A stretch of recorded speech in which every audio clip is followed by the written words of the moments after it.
Olá, tudo bem com você? Você está no Alesp Cidadania e hoje a gente traz uma análise aprofundada sobre o impacto do recente aumento dos combustíveis e o papel dos tributos em nossa economia. Você sabe que desde o dia 1º de fevereiro, os brasileiros enfrentam aí uma nova realidade nos preços. O diesel S10, por exemplo, registrou aumento de 4,46%, chegando a 6,57 por litro, enquanto a gasolina subiu 2,59%, atingindo aí 6,47. Este cenário reflete tanto o reajuste da Petrobras quanto o aumento do ICMS. E hoje vamos entender não apenas os números, mas também os mecanismos que influenciam estes preços e como é que isso afeta o desenvolvimento do nosso país. Para tratar desse tema, nós vamos conversar agora com o Dr. Antônio Carlos Moradi, que é advogado, é especialista em direito empresarial, já esteve aqui outras vezes. Obrigado pela presença, doutor. Eu que agradeço o convite. Pois é, doutor, essa coisa do aumento, né, quando a gente fala de petróleo, é bem complexo, né? Eu estava lendo um pouco, falei, mas é a inflação, né? Aí fui lá nos idos de 2016, quando a Petrobras teve assumiu aquele sistema de paridade, mas aí o senhor me atualizou na conversa um pouquinho que a gente estava antes, que também não é só isso, né? Explica um pouquinho para o consumidor, porque gasolina todo mundo usa em tudo quanto é lugar, né? É o combustível, para dizer. Sim, o preço de paridade começou no governo pós-Dilma, em 2016, e ele foi um cálculo entre o preço do barril, a média de preço do barril do petróleo, o dólar e insumos. Então, com base nisso, era calculado o preço do combustível naquele momento. Pois bem, aí veio a pandemia. Né? Veio a pandemia. E aquele governo, durante a pandemia, se viu num aperto grande por conta do aumento dos combustíveis, do aumento de tudo. Né? E o que eles fizeram, entre outras coisas? Né? Chamaram os governadores de estado, e pediram que fosse feito uma mudança na cobrança do ICMS. Todo o estado tem a sua própria alíquota. Correto. E, a partir daquele momento, aquele governo obrigou os governadores a equilibrarem numa alíquota só. Bom, isso reduziu em muito o poder de recolhimento de tributos dos governos de estado. E gerou, portanto, a falta de verba para a saúde e para a educação. Até hoje vem acontecendo isso. Agora, lógico, o CONFAZ voltou e falou, agora temos que parar. Né? E foi isso que aconteceu. Agora voltou ao status anterior, né? E aguardando, logicamente, a mudança de toda a regulamentação tributária que virá daqui para frente, pela modernização que o Congresso fez. Mas essa obrigatoriedade de todos os estados manterem a mesma alíquota, então hoje, que a gente está gravando isso em fevereiro de 2025, hoje está valendo ou não? Veja, os aumentos já ocorreram. Já ocorreram, né? Já ocorreram. Entretanto, a Petrobras, né, com esse governo atual, está fazendo um ótimo trabalho no que diz respeito a segurar o preço do combustível. Outros países não estão segurando. Quer dizer que esse aumento poderia ter sido maior, então? Poderia ter sido maior. A Petrobras tem uma defasagem ali de 17%, caiu acho que para 12%, se não me engano, e para o diesel. E para a gasolina e álcool, agora, se não me engano, está em 6%. Né? Isso é bom, é claro, é bom para nós, porque nós somos praticamente autossuficientes em combustíveis, gasolina e álcool. Tá? Nesses combustíveis, gasolina e álcool. E, portanto, a Petrobras consegue segurar isso. Já o diesel, não. O diesel, nós não temos refinarias suficientes para produzir o diesel e termos autossuficiência. E, portanto, o diesel ele está um pouco mais alto do que o normal e a Petrobras está segurando ainda um pouco mais. Agora, eu estava lendo da complexidade quando se fala de combustível, porque ainda pode ter outros aumentos por conta da própria inflação ou não? Pode ter, é claro, né? A inflação de vez em quando ela tem que Pode, ser corrigida, claro, né? claro. Exemplo, vou te dar um exemplo, sem sair da sua pergunta. O preço do combustível de avião, que é o querosene, né, ele ainda continua na paridade. A paridade é aquele cálculo internacional, né, do barril do petróleo, dólar e insumos. Por que tem que ser assim para o combustível de avião? Se fosse feito igual ao que o Brasil adotou agora, de uns tempos para cá, o Brasil seria um hub, né? E todos os países da América Latina vinham abastecer aqui, porque o preço ia estar muito menor do que o preço lá fora. Agora, uma coisa que a população também às vezes não entende, porque nós somos, acho que um dos poucos países no mundo que, digamos, acabou o petróleo, a gente consegue se virar um pouco com etanol. E muitos países não têm isso, né? Mas, ao mesmo tempo, a gente não consegue manter um preço do etanol. O etanol está sempre ali, né? Porque tudo isso é mercado, né? Não tem como, né? É o mercado internacional que gere tudo isso, né, doutor? Hoje, o etanol, ele está dando lucro para o usineiro. Está dando lucro para o usineiro. Então, está todo mundo contente. E o etanol, ele é um insumo, praticamente, que é colocado à gasolina. Isso ajuda bastante, não é? Agora, esse combustível puro em si, na bomba de álcool, de etanol, está com um preço bastante equilibrado. Né? Se você comparar com o combustível norte-americano, é 50% daquele combustível. Né? Já ao passo que na Europa, países como Finlândia, né, que é um país avançadíssimo, não está conseguindo segurar. Não está conseguindo segurar os preços de combustíveis. E o combustível afeta muito a economia como um todo, né? E até queria que o senhor fizesse um paralelo, porque como ele afeta tudo, porque a gente consome para mobilidade, é um consumo muito grande, né? Tanto para mobilidade individual, o transporte público e os caminhões e tudo mais, né? Mas o Brasil também vive uma situação de quase pleno emprego, né? Então, acho que é interessante a gente falar um pouquinho disso. Talvez, se não houvesse essa situação, o impacto no aumento desse combustível poderia ser maior. Exatamente. Olha só que coisa interessante. Bem colocado, Jeremias. Você vê que o aumento dos veículos nas ruas hoje, você vê a olhos nus. Né? O transporte está uma loucura. O trânsito está uma loucura. Né? Antigamente nada. Há 2 anos atrás, nós tínhamos aí um congestionamento em horário de rush de 400 quilômetros, 350 quilômetros. Hoje nós estamos com 800 quilômetros, 750, 800 quilômetros de congestionamento. Isso significa uma economia aquecida, não superaquecida, mas aquecida. Né? E as economias aquecidas geram empregos. Né? Nós falamos há um tempo atrás aqui, numa entrevista, sobre o empreendedorismo. Né? O empreendedorismo hoje está reduzido em relação aos empregos e aos bons salários. Né?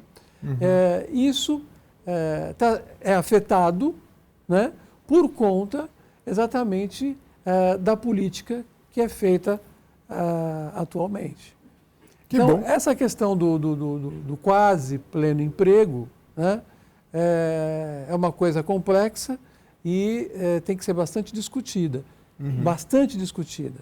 Porque senão pode parar o crescimento do país. Do que o senhor falou? Repete, por favor. Eu estou querendo dizer do quase pleno emprego. Ah, tá. Né? O que pode afetar? Porque é uma notícia tão boa para o brasileiro, o que pode afetar isso? Se você quiser reformar a sua casa, você vai ter que esperar 6 meses para poder ter um tem um lado bom, mas também não tem, está faltando profissional. Mas é melhor faltar do que ter gente desempregada, né? Sem sombra de dúvida. Sem sombra de dúvida. Eu acredito piamente nisso. Mas o brasileiro é ágil, né? E desenvolve muito melhor do que as populações de outros países. E a gente consegue equilibrar, de certa forma, isso.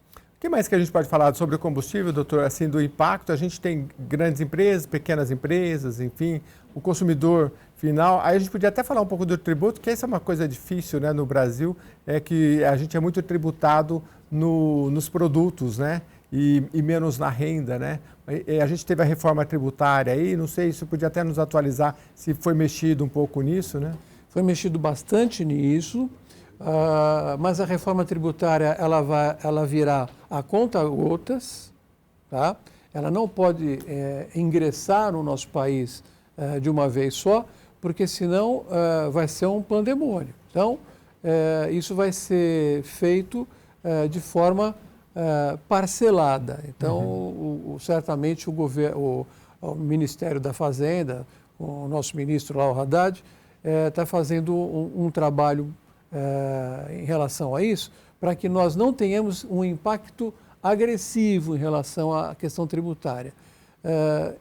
Veja, isso foi contemplado. O que foi contemplado? Essa questão da tributação de alguns produtos de primeira necessidade, sim, como alimentos e até o combustível.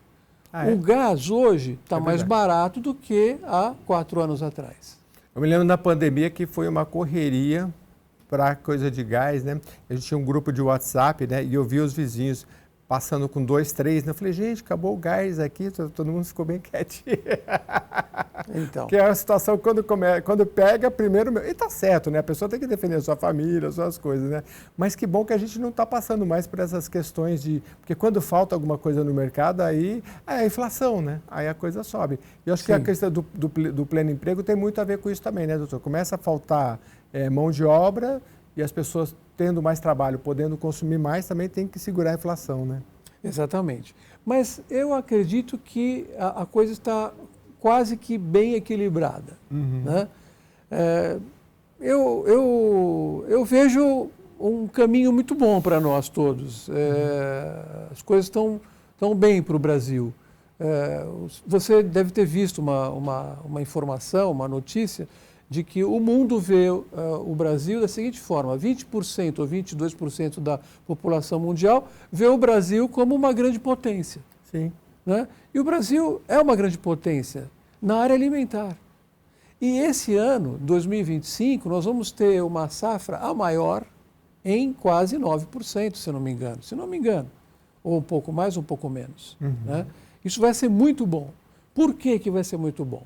Porque o mundo pede por alimentos, cada ano mais. Para vocês terem uma ideia, o mundo está sem cacau. Então o café também aqui está difícil. Então você vai ver o cacau, o chocolate, melhor dizendo, aumentando de preço. Né? Você sabe que eu estava lendo, por exemplo, que uma análise, mas isso já tem um tempo também, que a Índia passou em população a China, né? Sim. E também há uma certa ascensão na economia, e o economista dizendo assim, para o Brasil olhar para a Índia, porque tem muitos países que já atingiram um certo patamar, então eles não buscam mais tanto por alimento, que já passaram dessa fase. Mas a Índia busca, porque tem muita gente que ainda estaria numa condição que não se alimenta bem, e como a situação começa a melhorar, eles demandam produtos que o Brasil pode olhar. E, aliás, o estado de São Paulo, acho que é um dos... A gente acha que São Paulo é só indústria, São Paulo é um grande exportador de grãos também, né? Então, sim. Sim. É o maior produtor de álcool do mundo. De álcool, né? Agora, digo como Estado, né? Você falou uma coisa muito interessante. A Índia, o governo indiano, proibiu os agricultores de exportarem açúcar, exportarem álcool, exportarem muitos outros produtos, commodities. Por quê? Porque houve uma falta de chuva, clima, etc., lá na Índia, e a população precisa comer. E a população indiana é gigantesca. É muito. Então eles têm que plantar Mais muito um... e ainda comprar de fora. Já o Brasil, né, que é o segundo produtor de açúcar, por exemplo, o primeiro é a Índia, né? O segundo produtor de açúcar, hoje é o maior exportador desse produto, né? E esse ano vai ser ainda mais. Então, essa relação, para nós também vai ser muito boa. Muito boa, que bom. Porque é saída de commodities e entrada de dólares. Ou qualquer outra moeda, não sei. Uhum. Aliás, tem uma discussão grande aí nessa... Já falou em dólar, se der tempo a gente volta nisso. Mas eu queria falar um pouquinho, doutor, sobre essa questão da soberania energética, né? O que significa ter independência na produção de combustíveis? Porque a Petrobras a gente sabe que é uma potência, mas tem mais que se construir por essa soberania também, né? Sim, sem dúvida. Eu estive com um grupo de chineses essa semana e nós conversamos sobre essa questão de soberania energética. Os chineses não têm petróleo, eles compram de fora, mas eles têm muitas refinarias, e refinarias moderníssimas. E quando eles olham para as nossas refinarias, eles dão risada. Nós precisamos de refinarias. E nós precisamos extrair o nosso petróleo lá da zona equatorial, que está ali sendo puxada de canudinho em diagonal, né, pelos outros países. Isso é muito importante para nós. E se nós tivéssemos mais refinarias, nós não teríamos problema com o diesel, por exemplo. Olha só. Mas é um investimento grande também, aí tem que ser coisa de governo também, né? Uma refinaria, você precisaria de 6 bilhões de dólares para construí-la. Uhum. Né? E ainda nós vamos ter essa dependência aí desses combustíveis por um bom tempo, né, doutor Braz? Tem um carro elétrico aí, mas de forma geral, até porque o petróleo não é só para combustível, mas é uma boa parte, né? Acho que por algumas décadas ainda... Eu também acredito nisso. Ainda vai ter essa questão. Eu estava lendo sobre a Noruega também, o pessoal falou assim, vocês acham que o dinheiro da Noruega vem do bacalhau, O dinheiro da Noruega vem do petróleo. Do petróleo, é verdade. Por isso que eles são um país... Só que provavelmente tem refinaria, né? Então é um país muito rico. O dinheiro da Noruega, sim, eles vem do petróleo de uma estatal, né? O dinheiro da Dinamarca vem do Ozempic, né? Pois é, o Ozempic mudou tudo, mudou a cidade, mudou tudo, mudou a economia da cidade, assim, foi uma coisa extraordinária, né? É isso mesmo. Virou uma empresa... Que coisa, né? Como essa... De repente, um produto muda a história não só da cidade, mudou a história do país, né? Virou uma empresa... É uma descoberta, né? Uma descoberta interessante. E agora, na área do combustível, de vez em quando a gente vê na internet assim, o brasileiro que inventou o carro a água, olha só, não sei o quê, né? Mas será? A gente não sabe o que é isso aí. Isso já vem desde os anos 60, 70. Quando eu era criança, eu escutava isso. Olha, vamos transformar o carro em um carro a água. Na verdade, eles estavam ali começando a pensar na hidrólise, né? Que é o que querem fazer hoje. O automóvel movido a hidrogênio. Uhum. E o Brasil tem uma reserva de hidrogênio embaixo da terra muito grande. É esse combustível que deve ser mirado, né? Deve ser buscado. Uhum. Isso pode ser uma mudança de paradigmas também. O Brasil, se tratando da questão energética, ele é um exemplo para o mundo, né? Em várias áreas, né? Tem que crescer mais a energia fotovoltaica e tudo mais, né? Porque eu sei que já fizemos programas aqui falando que, por exemplo, a Alemanha, com muito menos sol do que a gente aqui, tem muito mais energia fotovoltaica. A gente pode ter muito mais, né? Mas, salvo engano, o governo do estado de São Paulo parece que também reduziu o ICMS nessa área para incentivar a energia. Então, está se avançando, né? Muito interessante. Eu gostaria de entrar um pouco nesse tema. Eu acho que isso... existem algumas coisas que a gente pode desvendar, né? Acontece o seguinte... A questão da fotovoltaica é uma coisa muito interessante. Tem muitos terrenos no interior de São Paulo, terrenos de 10 alqueires, 20 alqueires, que podem ser transformados em fazendas fotovoltaicas. Eu já vi, é uma coisa sensacional, né? Então, mas aí que está. Quando o indivíduo, dono daquela terra, vai até o BNDES para poder buscar um capital para construir uma usina fotovoltaica, o BNDES dá vantagens absurdamente boas. Juros baixíssimos, taxas incríveis, alongamento de pagamento. Então você vai ter lucro de cara.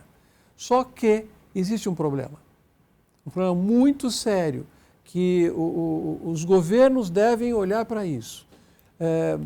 Quando esse indivíduo que quer fazer daquele terreno improdutivo uma fazenda fotovoltaica, vai buscar o capital, o banco, o BNDES, diz, olha, por lei você tem que ir buscar um banco público ou privado que vem aqui no BNDES trazer o seu projeto.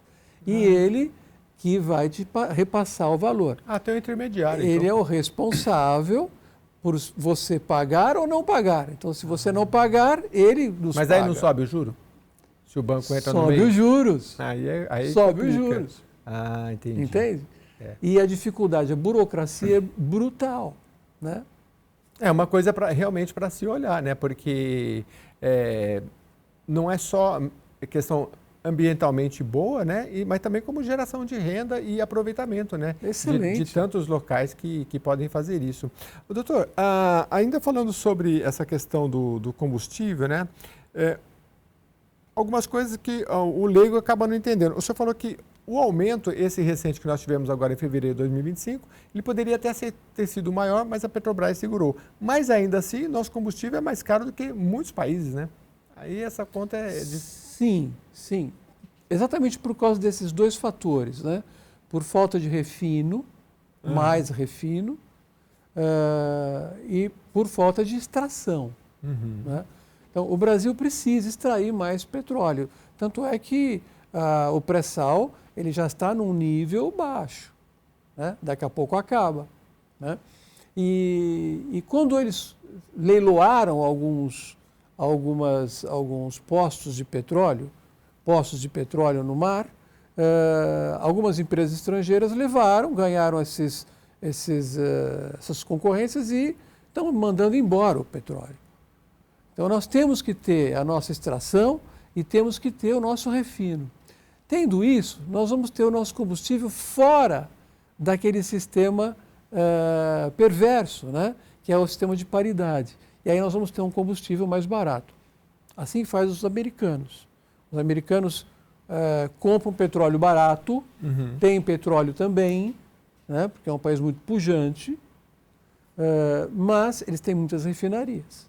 Agora, os americanos também sofreram crítica, mas acho que no Brasil também tem aquela exploração que eles, esqueci o nome técnico, que eles explodem tipo uma bomba lá, e aquilo diz que para o meio ambiente não é poluente. Bom. Altamente poluente, né? Há críticas no Brasil, não sei se a quantidade, se tem um percentual disso aqui também. Mas o nosso combustível está pareado com o combustível norte-americano. Só que o poder aquisitivo lá é maior e aqui não é o mesmo.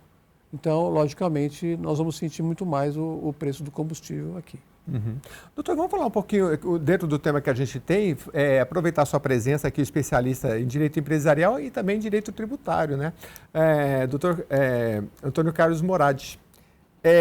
Bem, a reforma aí, você sabe que eu fiz reportagem há 20 anos que a gente falava da reforma tributária, entrevistava e vivi para ver essa reforma, né? Que coisa... Agora, é muito complexa, né? As empresas já estão se preparando aí para o que vem aí em 2026? Estão começando.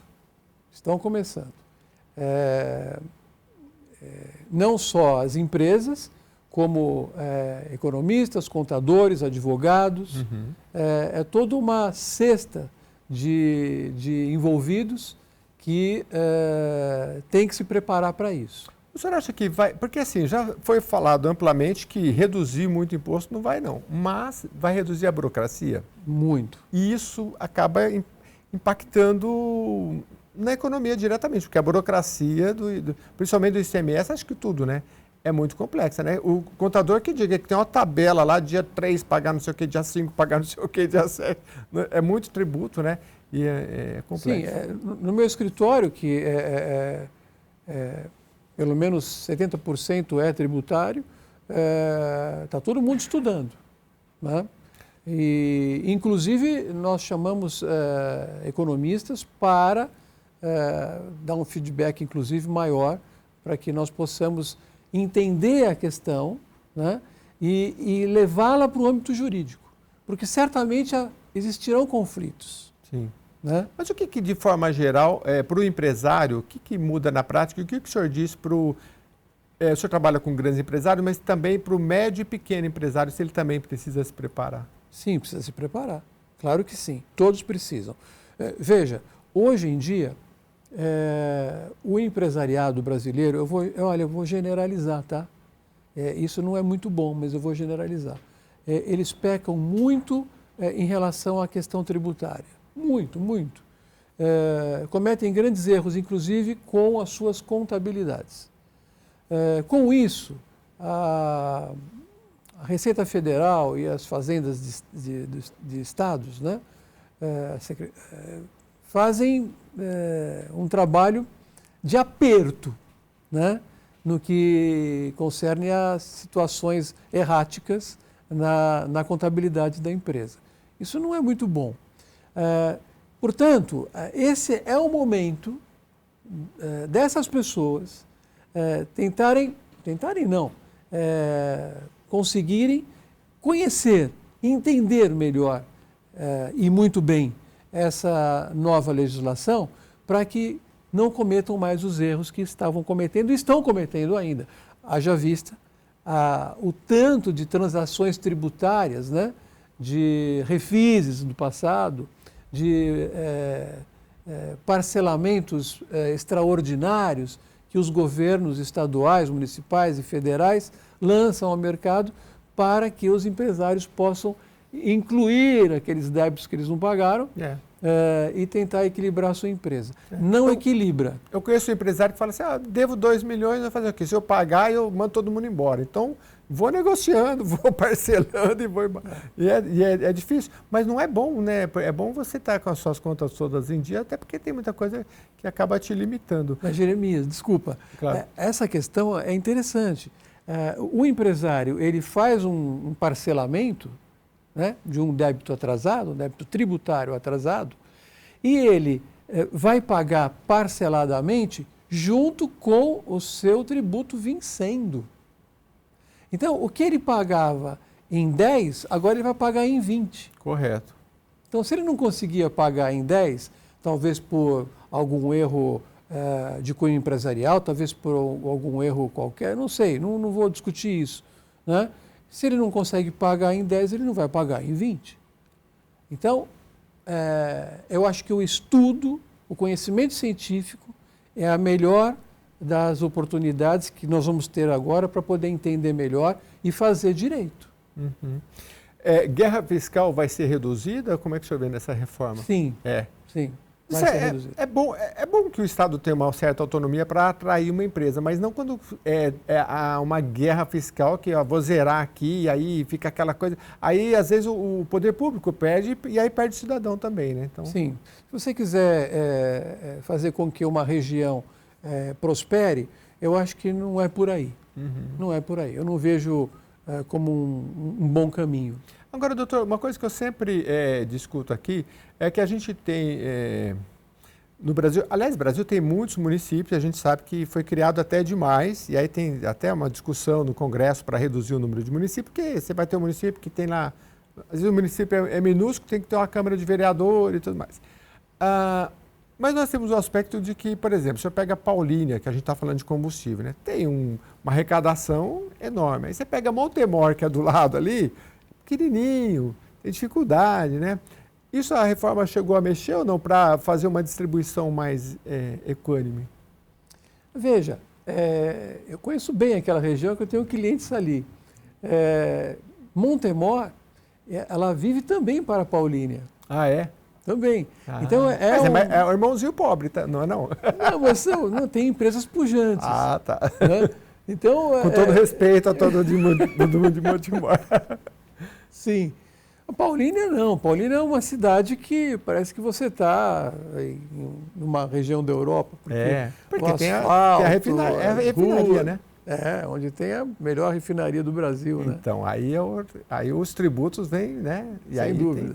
Tem bastante dinheirinho. Agora, e são pagos regiamente. Regiamente, Não, e essa é uma questão interessante, porque você tem que ter uma distribuição equânime, né? Entre os municípios, regionalmente, né?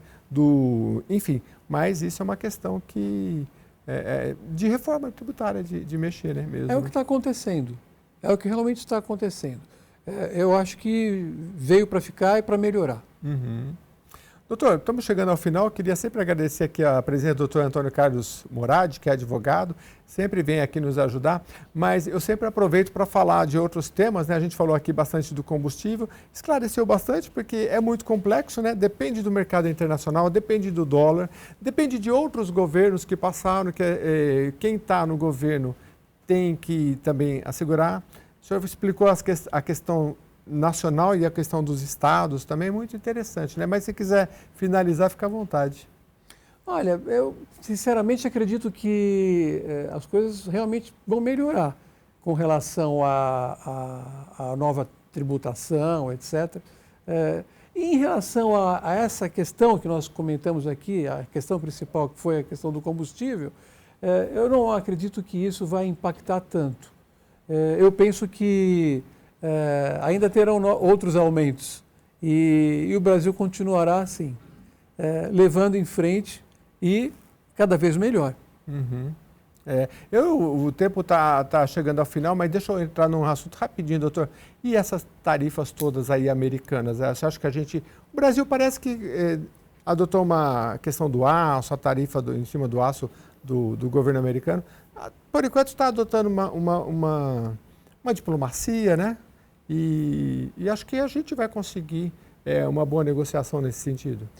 Veja, os Estados Unidos estão em vantagem em relação a isso. Eles exportam mais, nós importamos mais. Então, não teria razão de existir essa retaliação. Entendi. Mas essa questão não foi por causa disso. Na verdade, o foco principal dos Estados Unidos, onde tem Elon Musk, né? Sim. O foco principal é o lítio. O Brasil, Bolívia e Argentina, juntas, são os maiores depósitos de lítio do mundo. E, portanto, as negociações partirão daí. Partirão daí. Tá vendo como é bom entender? Às vezes a gente acha que a negociação é aqui e não é do outro lado. E o lítio, ele é usado no Vale do Silício, é isso? Não, o lítio é as baterias dos automóveis, as baterias dos celulares, dos computadores. Que tem uma demanda astronômica. É brutal. Né? Entendi. E aí, então a gente tem bala na agulha também para negociar, então. Opa! E como? Isso é uma boa notícia para os brasileiros, né? Porque a gente vê o noticiário aí e não entende muito. Puxa, agora mais taxação, né? Porque a gente sabe que isso acaba impactando a economia, né? Sim. Mas é interessante, porque são tudo negociações que a gente vai acompanhando, porque é bom saber, entender, né, da economia, porque tudo afeta o nosso bolso, né, doutor? É verdade. E não pensem, né? Tem gente que fala, não, mas se os americanos não comprarem, os chineses compram. Mas os chineses comprariam o nosso aço como eles estão comprando o petróleo dos russos, a 50% do valor. Entende? Então, não é bem assim. O mundo realmente é muito malvado. Né? Cada um só pensa em si. E nós temos que pensar na gente. Brasileiro tem que pensar nos brasileiros, exatamente. É isso aí. Queria agradecer mais uma vez ao doutor Antônio Carlos Moradi, advogado, especialista em direito empresarial e direito tributário, que já virou um nosso colega aqui, que sempre vem nos atualizar sobre esse tema. O senhor sabe que, e quando fala em ICMS, quando tem aqui na LESP, doutor, mudança de ICMS, aí eu corro para vocês, né? Porque é complexo, né? A gente, para destrinchar aquilo tudo ali, não é fácil, não. E foi muito superficial, mas a gente pode aprofundar em qualquer outro dia. Mas eu estou na folha. Tá claro. Na nossa folha de anotação. Doutor, obrigado mais uma vez pela presença. Eu que agradeço. Nós ficamos por aqui no Alesp Cidadania, agradecendo a sua audiência. Continue mandando os temas que a gente vai trazendo aqui também. Muito obrigado.